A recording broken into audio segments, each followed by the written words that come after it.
Good morning, everyone. Welcome to CEDA's live stream on Australia's aged care workforce post the Royal Commission. My name's Cassandra Windsor, and I'm Senior Economist at CEDA, the Committee for Economic Development of Australia. Today's event is part of our series of events and research on human services. The Aged Care Royal Commission has highlighted many concerns around our aged care system and outlined an approach for widespread reform. As the Royal Commission has made clear, the quality of care and the quality of jobs in the sector are inextricably linked. Recruiting and retaining a qualified workforce will be key to implementing change in the sector, and I look forward to hearing the views of today's panellists. CEDA will be continuing this discussion over coming months as we progress research into the aged care sector and building the caring workforce Australia needs. So keep an eye out for more from us on this topic. The work that CEDA does is only possible through the incredible support of our members. To that end, I'd like to acknowledge the sponsors of today's live stream, HESTA and Nous, and thank them for their ongoing support. I'll now hand you over to Ian Thompson, Principal at Nous, to introduce our speakers and facilitate today's discussion. Thanks, Ian. Thank you, Cassandra, and hello, everyone. Welcome to CEDA's live stream event on the implications of the Royal Commission into aged care quality and safety for Australia's aged care workforce. CEDA acknowledges that today and every day we are on Aboriginal land. We are committed to recognition and reconciliation, respect elders past, present and emerging, and we support their stated aspirations.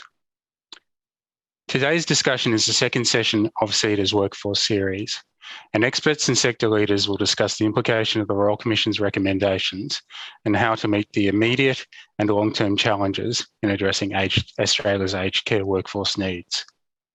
Workforce is, of course, at the heart of aged care service provision and ensuring that older people receive the care and support they need. Over 360,000 Australians work in the aged care sector, and this will need to grow to almost 1 million by 2050 to meet growing demand. The workforce providing care has for a long time faced significant pressure to meet the needs and expectations of our community. And the Royal Commission's recommendations have far-reaching implications for the size, skill and role of the aged care workforce in Australia. The recommendations to increase the availability of home care and for a minimum staff time standard for residential aged care in themselves would add considerably to the workforce pressures, but there are other broader workforce implications arising from the Royal Commission's report. At the top level, the Commission's recommendations set out a new national approach to planning, regulating and monitoring the aged care workforce and specific expectations about the level of care and workforce skills. Minimum qualifications and regulation are also recommended for all personal care workers. Associated with these are further recommendations about improving training, professional development, flexibility and mobility of the workforce. Beyond nursing personal care and other support, the Royal Commission's recommendations also look for changes to the way that allied health and other health professional skills are provided to people receiving aged care services, as well as increased expectations for aged care staff to be trained in dementia and palliative care. In today's discussion, we ask what will be necessary to action the recommendations of the Royal Commission and bolster this large and critically important workforce to deliver quality aged care now and into the future. For this discussion, we have brought together experts from across the aged care sector to discuss how Australia can build on its current aged care workforce to respond to and deliver on the recommendations of the Royal Commission's report. As we move forward in 2021, CEDA's program will continue to offer a diverse array of discussion forums, both face-to-face and virtual, to allow people from all corners of the country to participate and to inform and promote debate of critical issues. To keep abreast of the range of events and discussions on the most important issues impacting Australia's economic and social development, we encourage you to visit CEDA's website, ceda.com.au, where you can also register for upcoming events and watch the recordings of past live streams. CEDA also produces regular podcasts, video interviews and blogs with leading experts and policymakers to provide you with quality information to ensure that you can remain up to date on key issues impacting the economy more broadly. These are also available through the CEDA website. Today, as at all CEDA events, you'll be able to interact with the speakers through our Q&A portal, which is available via the link below the video on your screen. You can enter the details by going to ceda.pigeonhole.at and using the passcode AgedCare, one word, all capital letters. You can also join the conversation on Twitter by using today's hashtag, which is @AgedCare, and tagging CEDA @CEDA. I should say hashtag AgedCare, and tagging CEDA @CEDA_Nous. Now, I'd like to extend a warm welcome to the speakers who will be leading this important discussion today. The three speakers who will discuss the implications of the Royal Commission from different perspectives of their organisations are Debby Blakey, the Chief Executive Officer of HESTA, Kasy Chambers, Executive Director of Anglicare Australia, and Sean Rooney, Chief Executive Officer of Leading Age Services Australia. Sean Rooney will open our discussion today. After all the speakers have spoken, we will then open the session up to questions and answers. But first, I'll now hand over to Sean. Oh, that's great. And thanks very much for having me, Ian, and thanks very much to CEDA and the other panellists for this really important discussion. Let me just start out by saying, look, I think the starting point for a discussion on workforce in aged care at this moment in time is to acknowledge, as you said, there's over 360,000 people that work in aged care. And I would like to say to each and every one of them, thank you. Aged care workers, we know, get up every day to do the best job they possibly can in often challenging circumstances. And we now know through evidence at the Royal Commission with limited resources. And notwithstanding that, they do the best they possibly can. And we know that they've been on the front line in the battle against COVID-19. And throughout all of that, they've been selfless, they've been passionate, and they've been professional. And I think more often than not in lots of discourse around the workforce, that effort and that commitment is often lost. And I think it's also noted within the Royal Commission's final report when they said we pay tribute to aged care workers and the vital work that they do. And I think this is something that we need to have first and foremost in our mind as we look forward to not only the challenges ahead, but I think the opportunities that aged care reform actually provides. And that opportunity is the opportunity for ambition in a sector and in a system that far too often is focused on compliance, where hopefully if we get a response from the Australian government to the Royal Commission's recommendations that is adequate, we'll move from a focus on compliance to hopefully a focus on excellence.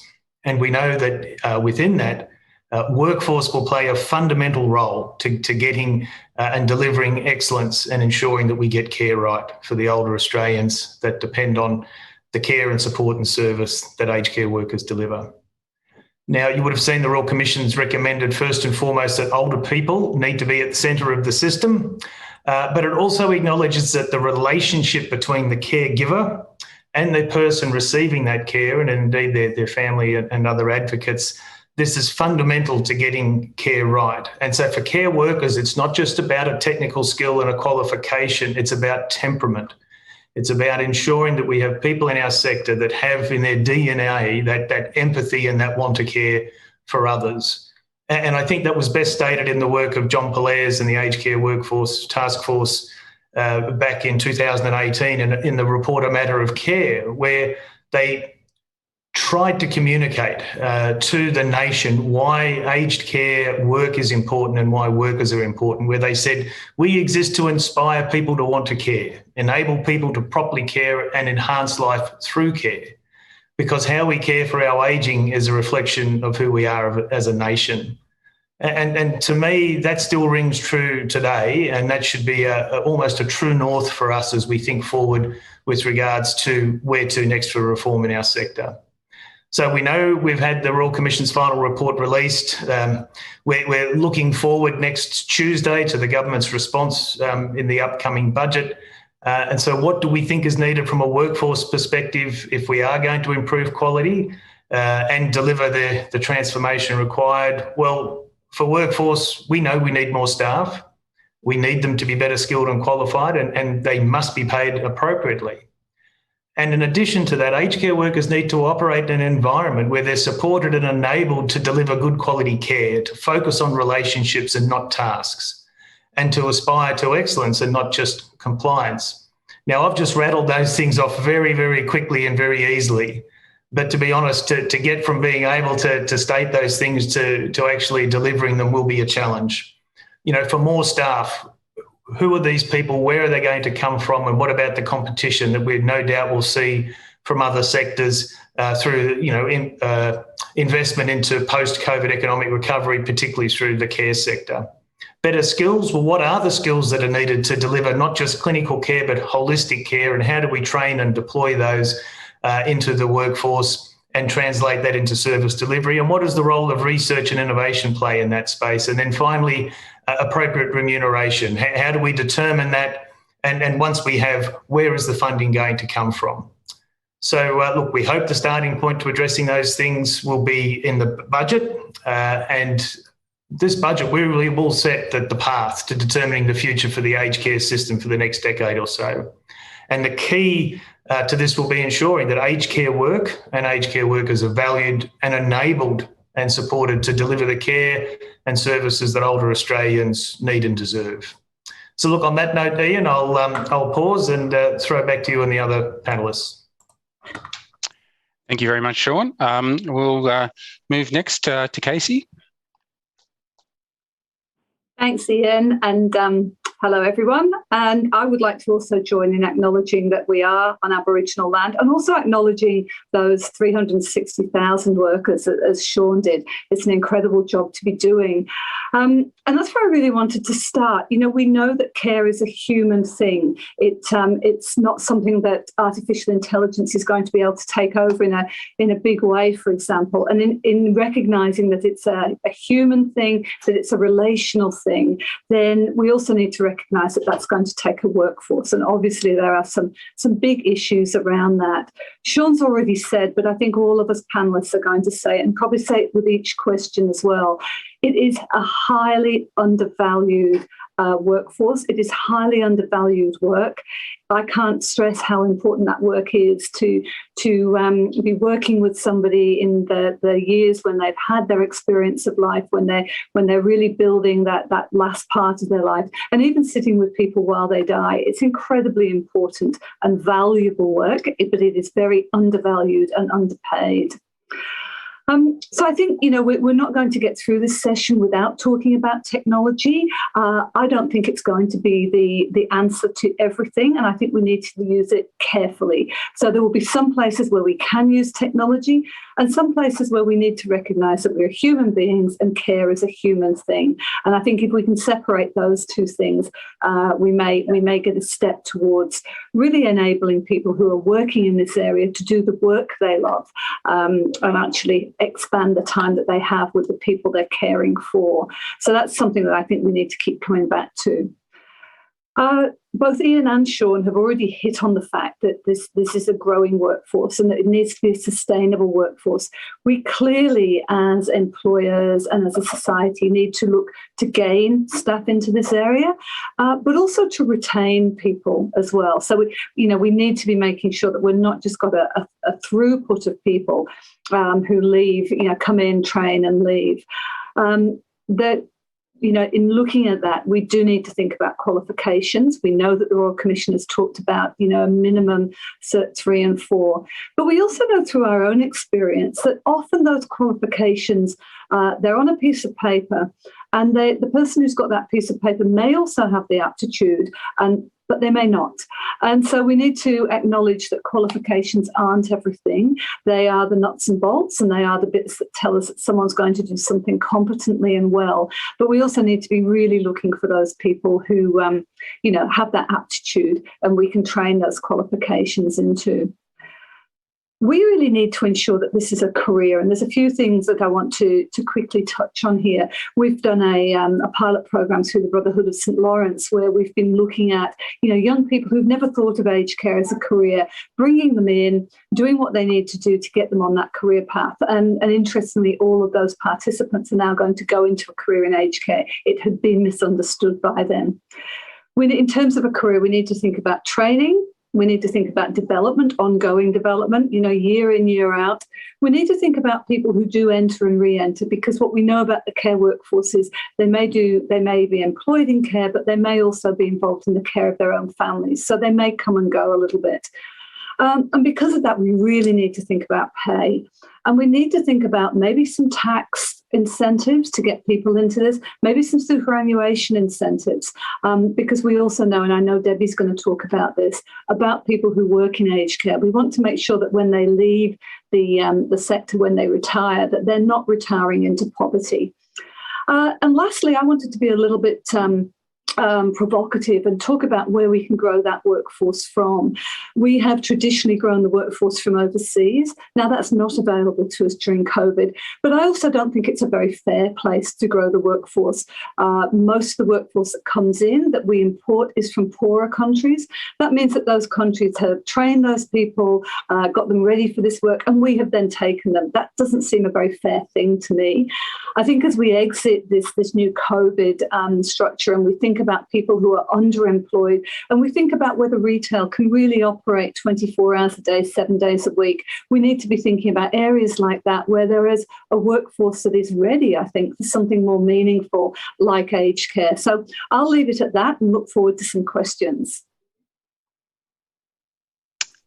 Thank you, Kasy. And for our third speaker, I'll hand over now to Debbie.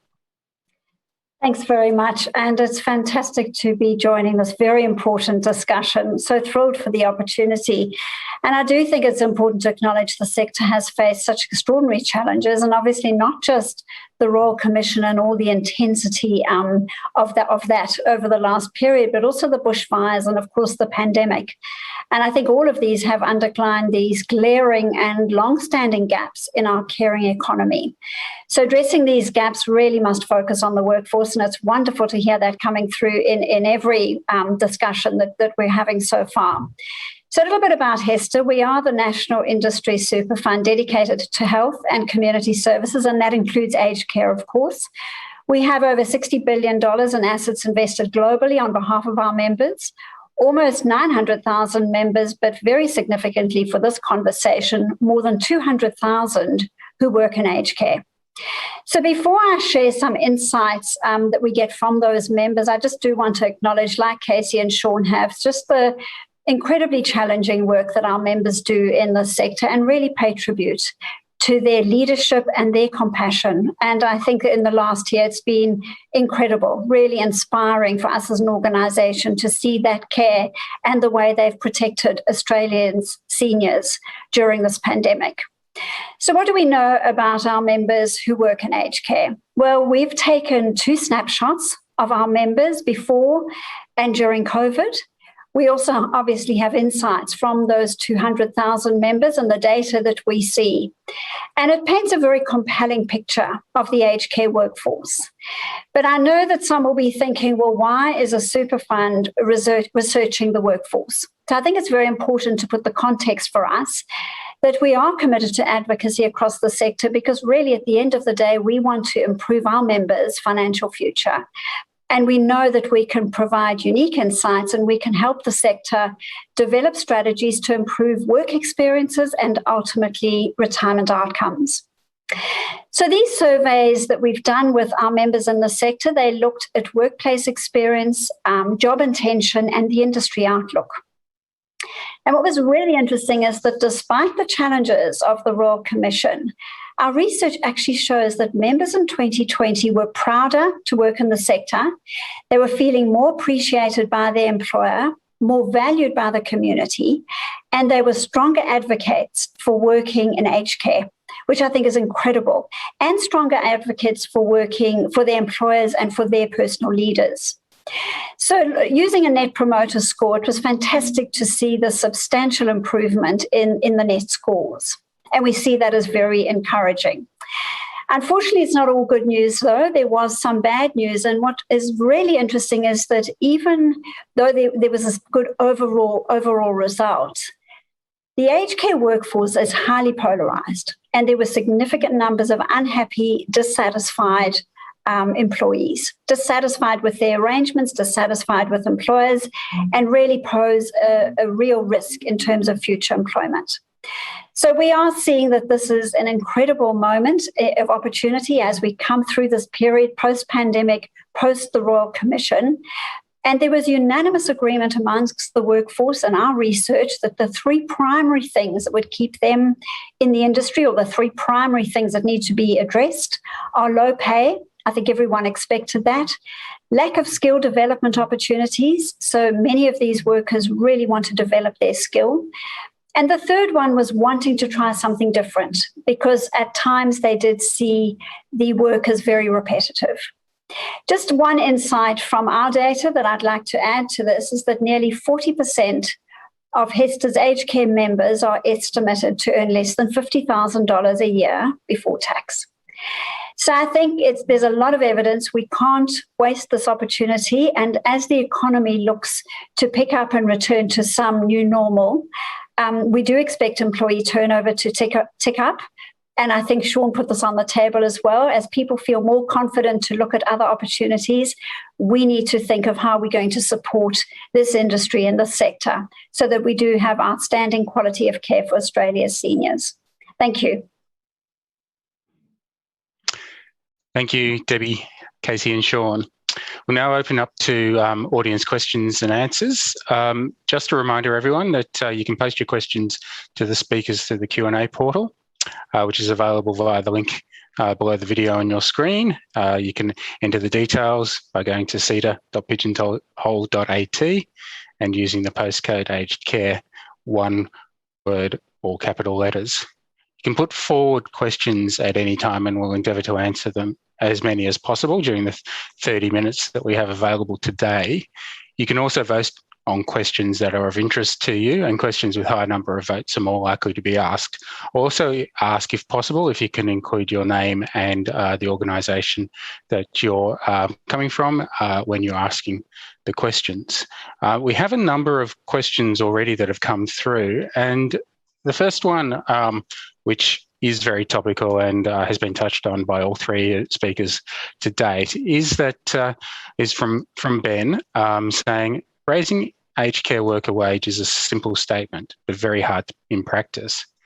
Changing an award isn't simple, and there is little appetite by providers to raise it outside of that. How do we do it? I'd be interested in a response from all three of you on this one, given sort of this does get to a core issue that all three of you represent. And I might go in reverse order of the speakers and start with Debbie.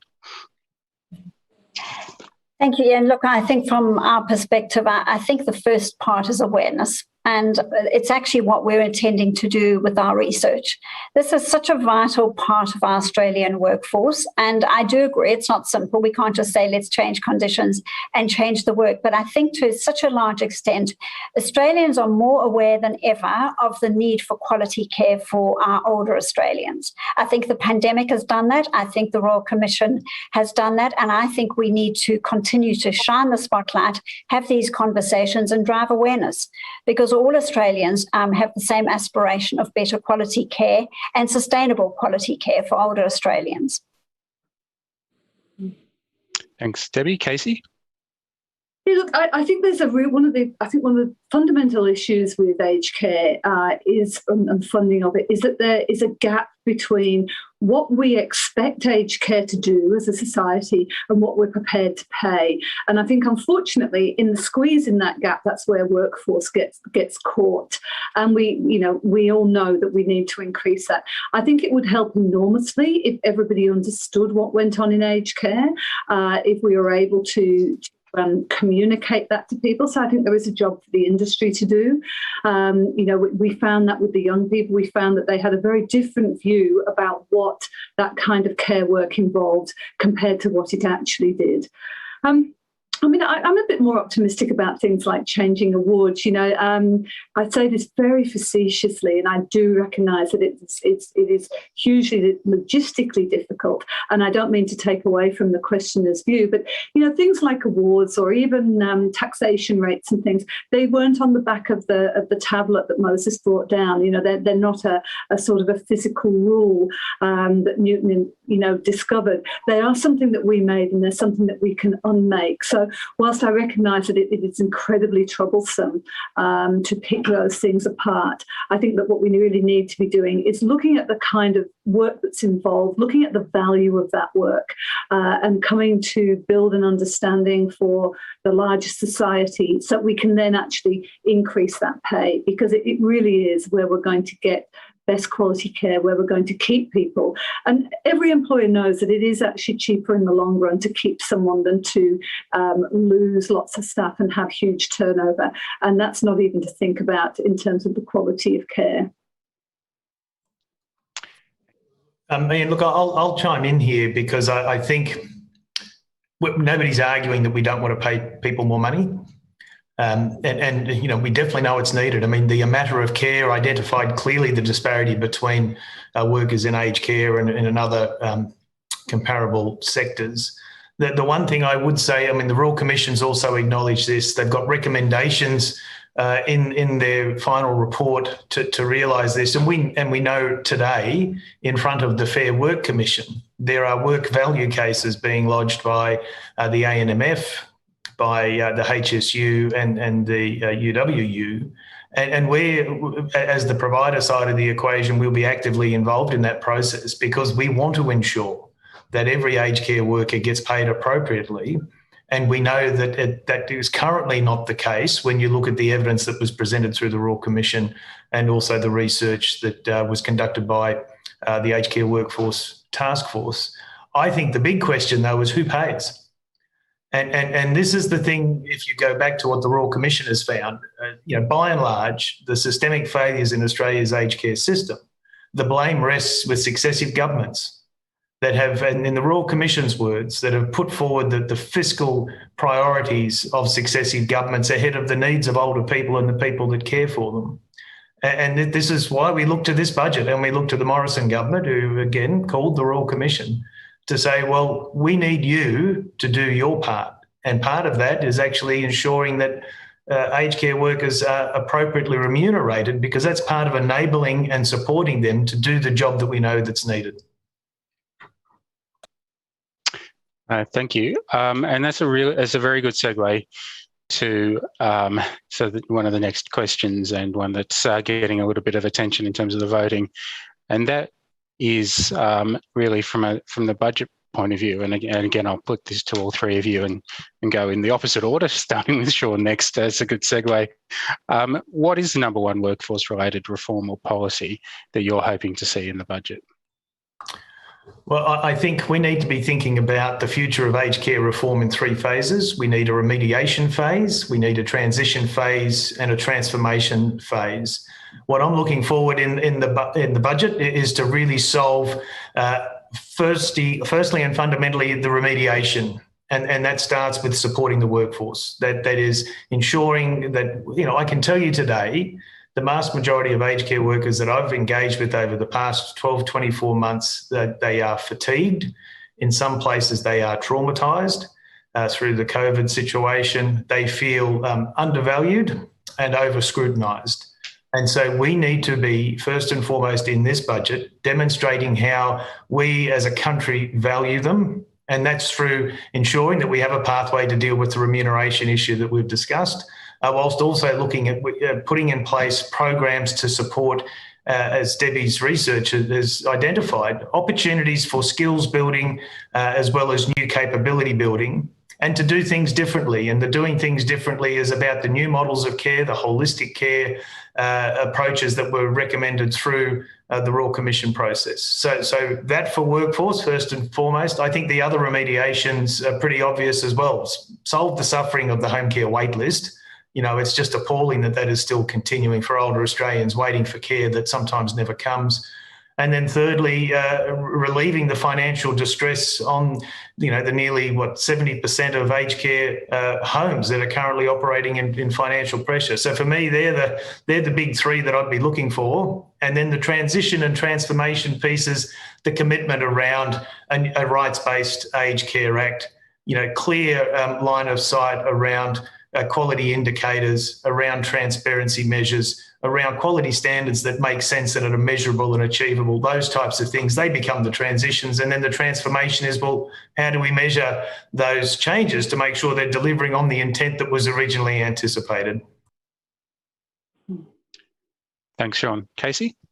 I guess I'm sort of ending up as the middle child here in the middle of each one, which is great. So I don't get the last word, but I also get the lead. And I think that framework that Sean's outlined there, that remediation, transition and transformation is a very, very persuasive one. It is very difficult to think about how we can do anything without simply more money. And I know that the government will talk to us about, it can't all be money, all those kind of things.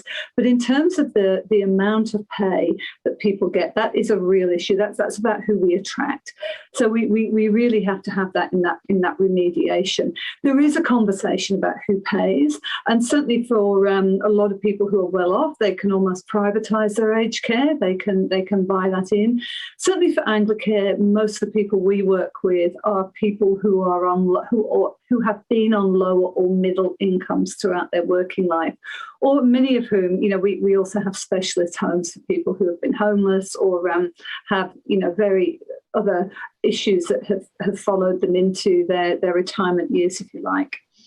But we do need, the money is going to be what gets us through in that form of where that's funded from.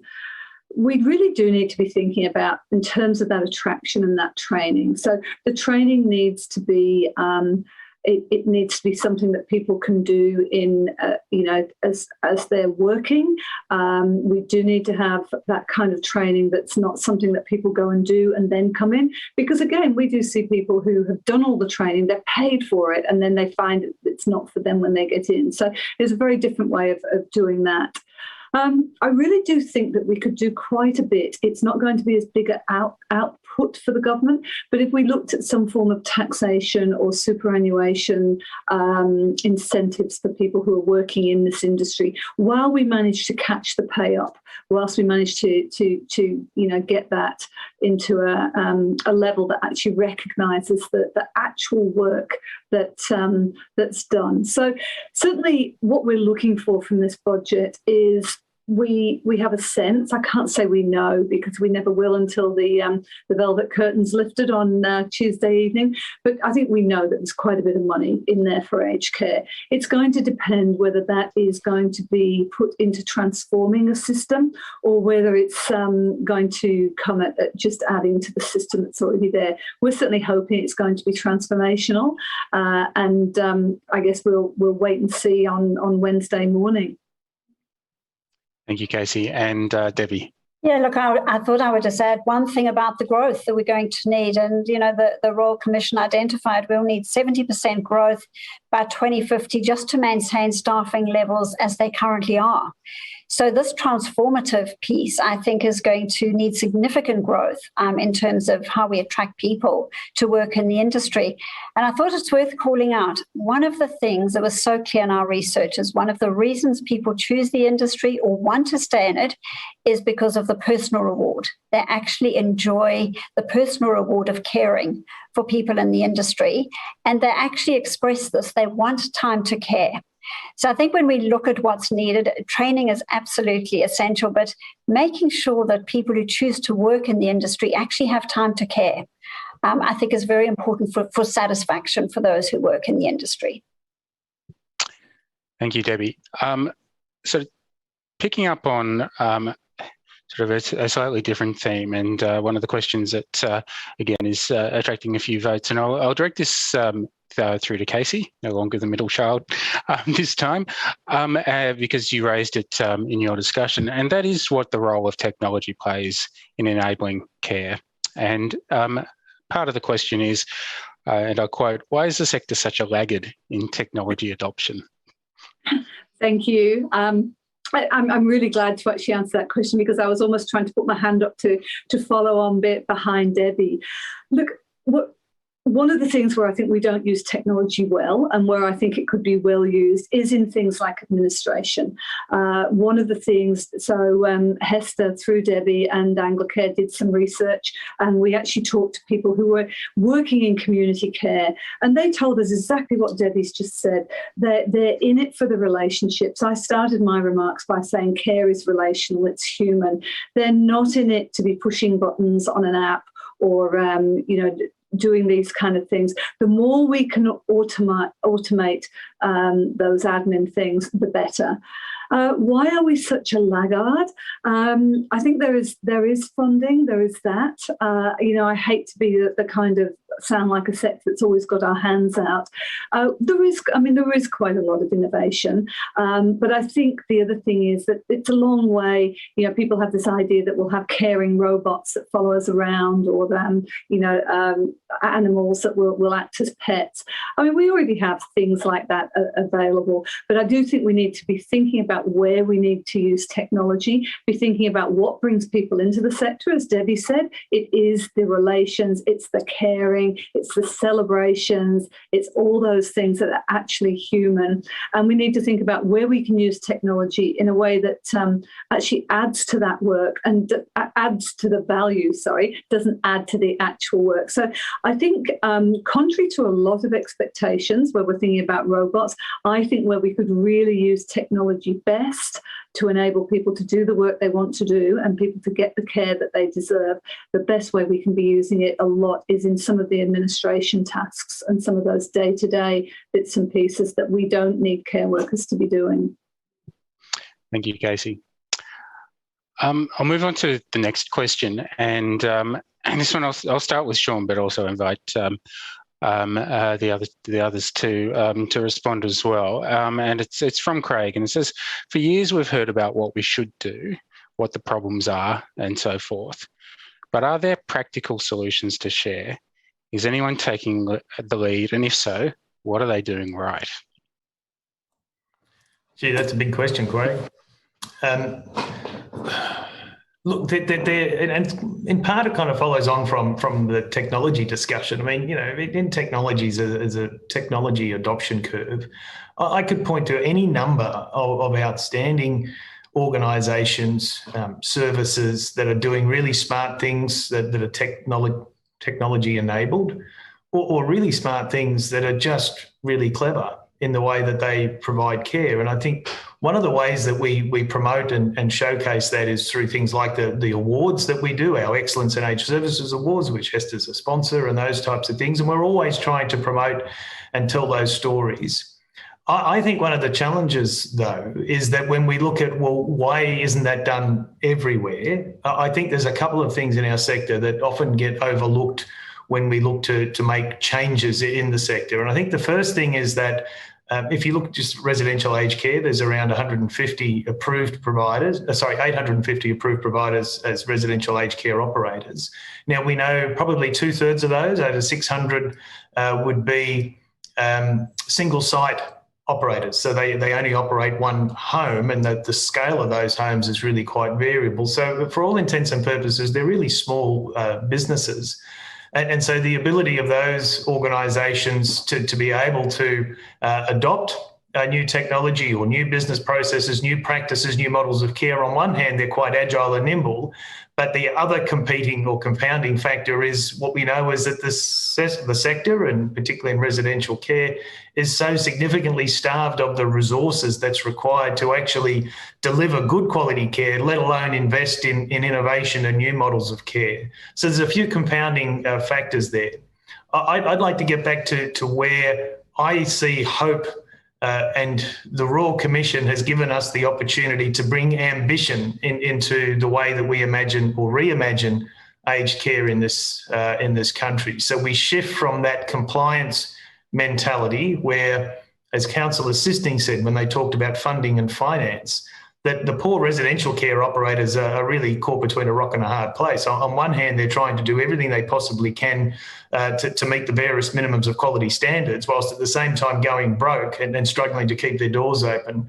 If we can get the resourcing right, and we know that there'll be additional measures and compliance that will come with that, but if that was enabled through ICT adoption, then the transactional cost of that reduces. If we can get those things right, then we hopefully will overcome some of those barriers to greater scaling of better models of care, better ways of doing things. And I wouldn't underestimate the role of research and innovation to have that better linked to frontline need.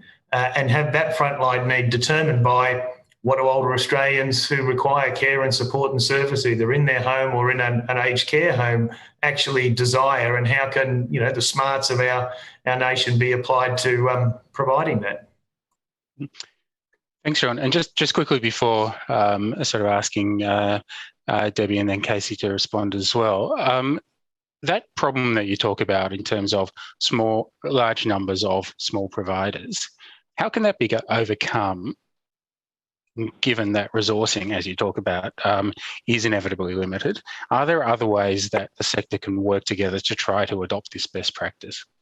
Well, we do see that. I mean, short of solving the funding, pressures in one fell swoop, which is probably unlikely, but certainly necessary.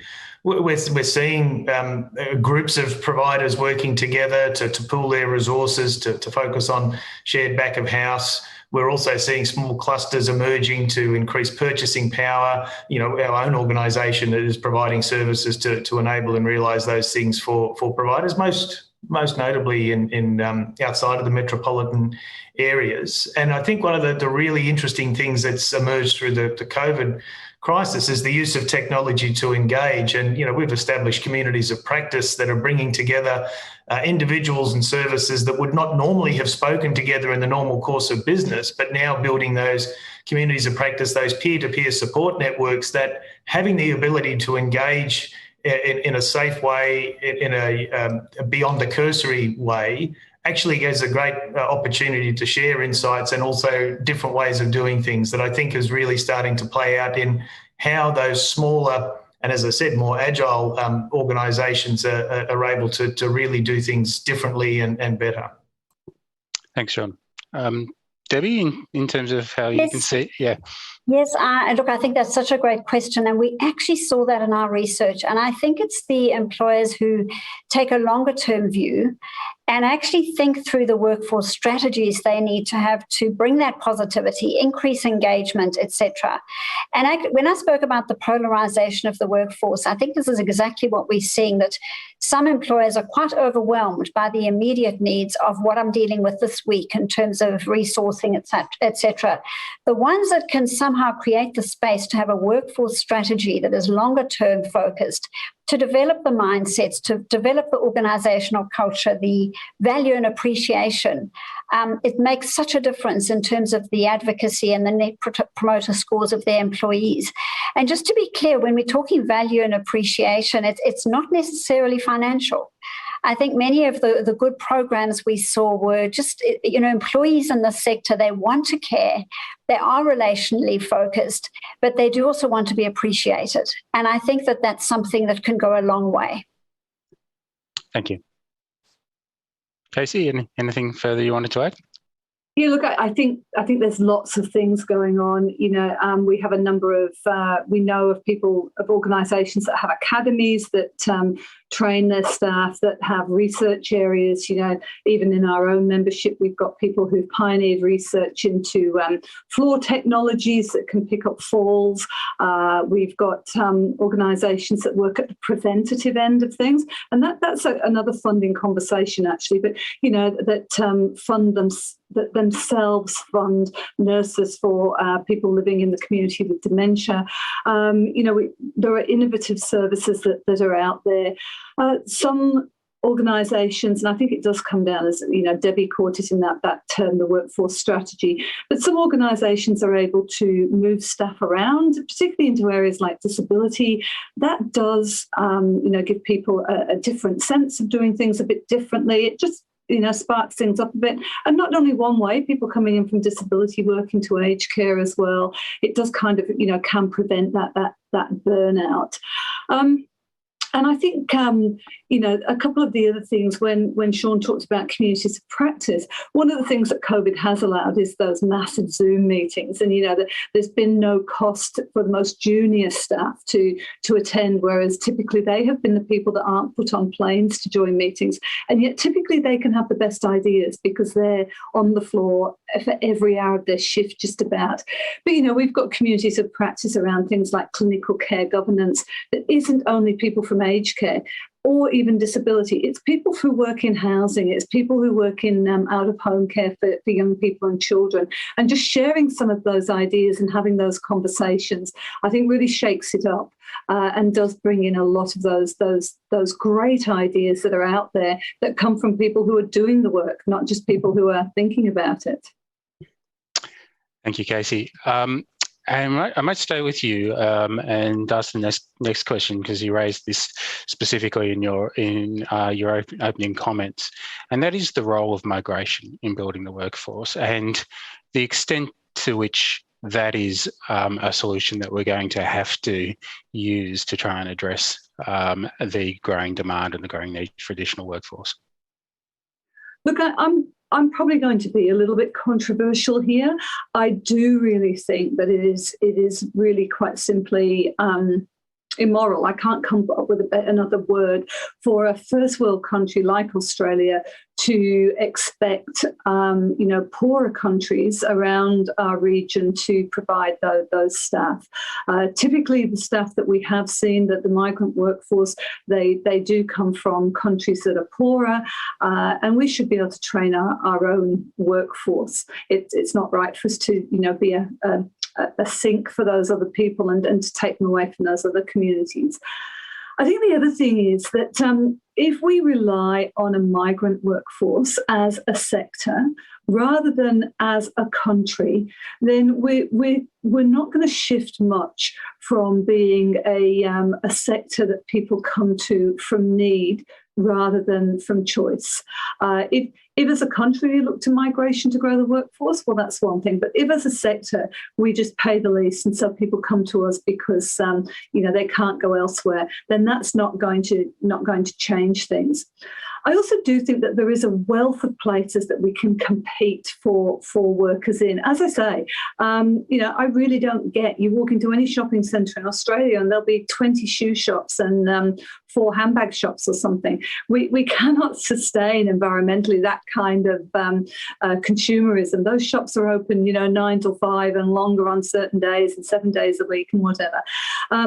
Without forcing underemployment in retail, I think we really need to be thinking about some bigger restructuring. Some of those people in retail, their base skills are perfect for this kind of customer-orientated role.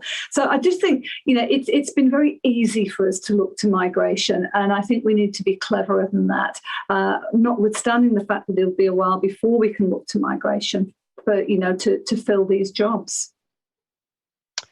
Thank you, Kasy. And moving out now to a question that I'll direct towards to you, Debby, and that is around incentivising aged care as a preferred choice for undergraduate nurses, and hopefully from your member surveys that you have some information about this.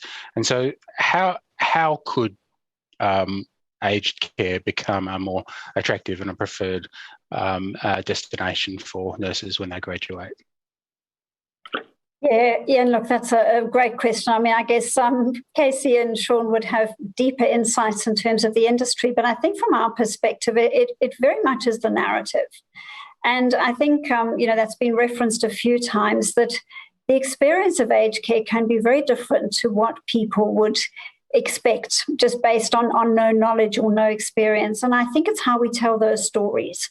And it certainly is something that HESTA tries to do. So we do have, Sean referenced our aged care awards, and part of that is actually shining the spotlight on industries like this from an excellence point of view and shining the spotlight on, in a sense, the professionalism and the amazing stories in the aged care sector that I think are inspiring, in particular for people with the right temperament, people who seek that relational type of work.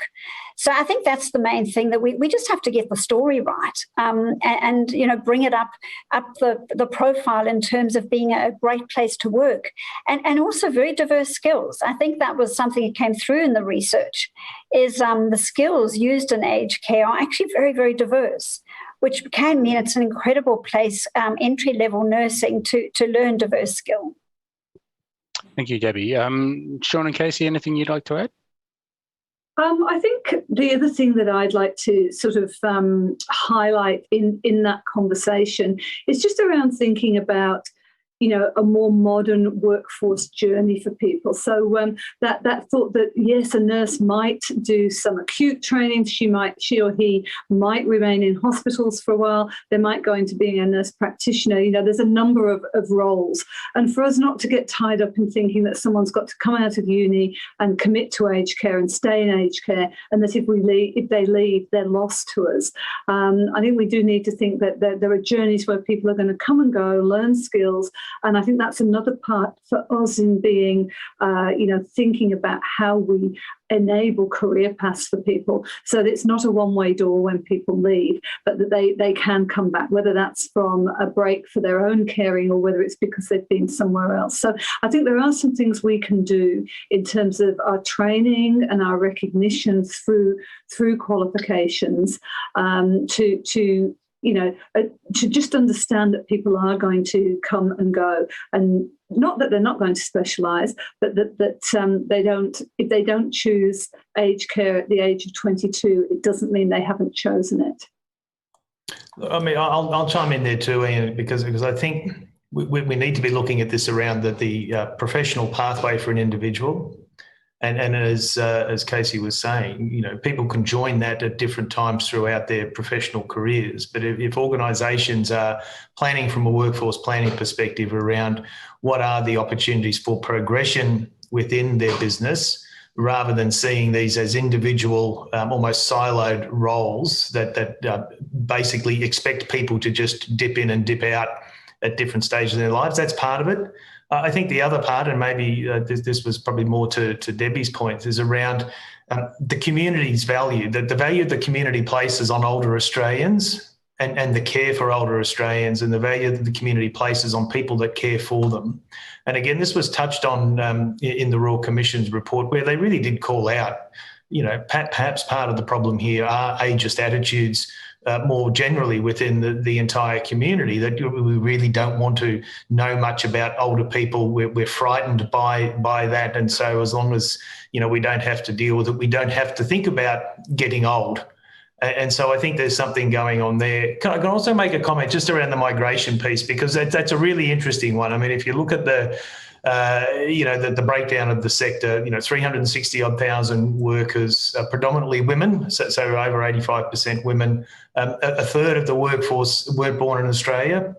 And in a person-centred, system, what I see a lot, and many of our members are, culturally specific with regards to the services or the communities that they provide services to. So the ability to have, people from all different cultures and creeds being able to be employed in our sector to engage with older people that may not have English as their first language, or there's a part of us that needs to be able to accommodate that in a person-centred aged care system. And, I was talking to a service up in far north Queensland recently where, their whole business model is predicated on people having diverse language skills, because that matches the diversity of their client base. And that's what's valued by the individual. So we need to also be able to accommodate that individualisation of carers matching to the requirements of the people requiring those care and support. Thank you, Sean. And I might stay with you for the next question, because it is a little bit on a theme that you've touched on in relation to sort of what it says about us as a country in terms of our approach to aged care. And of course, Australia, while we have an ageing population, have other examples from internationally of older age profiles and people who have come up with solutions ahead of us. So the question is around what countries would be considered to be sort of leaders in aged care and have models that you think we should really be trying to learn from. Look, that's a great question. I mean, on one hand, there's the almost like the technical practice of providing care and support and service. And the Royal Commission did lots of, international examples in Scandinavian countries, and they looked at US models and in Asia and other places. And there was lots of really interesting examples, but they're so context specific. So, Scandinavian countries have a culture around high taxation and the state providing lots of services, whereas the US is a very different market. Many Asian countries have intergenerational kind of cultural requirements that in large part in Australia, in the mainstream, we probably don't have, but we certainly have pockets of different cultures. So I guess what we need to work out is what's the model that best suits us. And there's some good examples that we can take from the practice side of things, but they need to be applied in our context. And I think that's the part where innovation, research, having, I think it was Debby or Kasy mentioned, just having the bandwidth to engage in new thinking rather than being constantly constrained by, well, how am I going to make wages this week?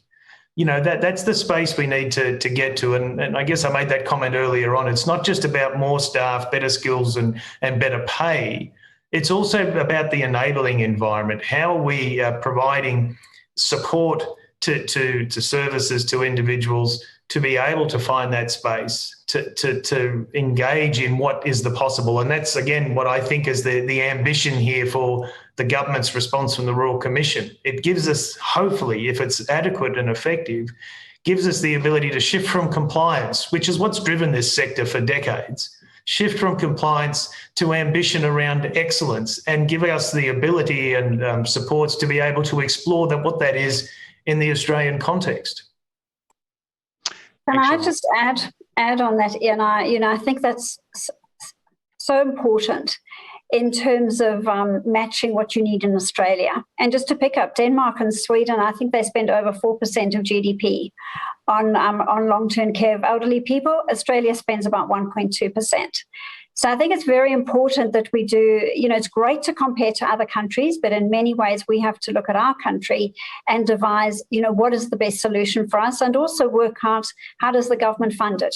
Because it's not really fair to compare to a system that has that much more spent on it and expect, to match it in terms of everything else. Thanks, Debby. We're just about out, but Kasy, did you want to add anything more to that? I was going to really quickly say, I think it was Sean earlier talked about us valuing older Australians, valuing the people that care for them. I actually think in terms of building a society that's going to build the kind of aged care that I want to live in, what we actually need to think is about a step further along again, and that's valuing older age. So valuing it as a part of life, as a really valuable part of life. When you've got the experience, you're almost paying back, all those kind of things.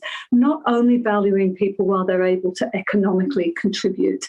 And so I think if we valued older age as a period of human life, we would value the people that inhabit it naturally, and we would we would value the people that work with those people. So I think that's probably, it sounds a little bit Pollyanna, it sounds a bit utopian, but I actually think that's one of the keys to thinking about how we gain the aged care system we want. Thank you, Kasy. And that is actually a great point and a great tone to end on. And really, I think if we reflect on that and think about the implications of it and what that means, therefore, for the approach that we take as a nation to aged care, I think it would go a long way to addressing a number of the themes that are contained in the Royal Commission's report. Ian, sorry, can I just chime in? One last comment. We're not Robinson Crusoe here. The UN has just announced the Decade for Healthy Ageing. this is a global phenomenon, and it's funny. You often think that this is a kind of an OECD First Nations issue, but it's not. This is a global phenomenon. There are more people over the age of 65 on the planet than ever before, and that trend continues. And so, this is something that the opportunities to actually address, effectively are there. And again, for our nation, if we do it well here, it wouldn't be the first time that we've taken solutions to the world. And again, I don't think we want to lose sight of those opportunities. Thank you, Sean. And we will need to wrap it up there. So I would like to thank all three of you, Debby, Blakey, Kasy Chambers and Sean Rooney, for sharing your insights and expertise today, and for the audience for your time and participation and the great questions that have stimulated a fantastic conversation. Just before we wrap up, a reminder that you can keep up to date on CEDA's program by visiting www.ceda.com.au and register for upcoming events via the website. The next upcoming events will be a view from the opposition on the National Reconstruction Project taking place on 18th of May, and the State of the Nation discussion on the 23rd of June. So with that, I will thank you all again for your time and your participation and your insights. Very much appreciated. And thank you and good afternoon.